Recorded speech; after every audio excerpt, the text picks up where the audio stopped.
Lejn tmiem is-sena li għaddiet il-Partit Nazzjonalista kien ħareġ dikjarazzjoni pubblika biex jgħid li Herman Schiavone mhux kandidat tiegħu. Il-Partit Nazzjonalista kien anke jikkundanna lil Schiavone u dan għaliex minkejja li huwa kien imwissi biex ma jippreżentax ruħu bħala kandidat tiegħu, Schiavone xorta waħda baqa' jagħmel dan. Jidher iżda li dan kollu ma sewwa xejn għaliex Herman Schiavone baqa' jisfida lill-Partit Nazzjonalista tant li matul l-aħħar ġimgħat mhux biss baqa' jippreżenta ruħu bħala kandidat, iżda baqa' għaddej bil-kampanja tiegħu fil-5 distrett. Fil-jiem li għaddew l-affarijiet ħadu żvolta ġdida meta sar magħruf illi Schiavone organizza attività f'Marsa Xlokk biex jinidi b'mod uffiċjali il-kandidatura tiegħu għall-elezzjoni ġenerali li jmiss f'isem il-Partit Nazzjonalista.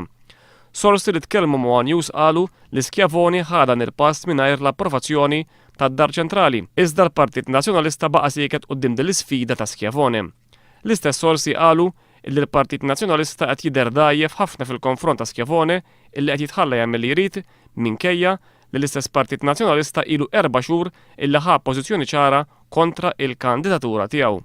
Attivisti nazzjonalisti fil-5 distrett qed imexxu l-kelma li jekk il-Prim Ministru Lorenz Gonzi lanqas huwa kapaċi jikkontrolla kandidat, inqas u inqas se jkun kapaċi jikkontrolla lill-Ministri tiegħu.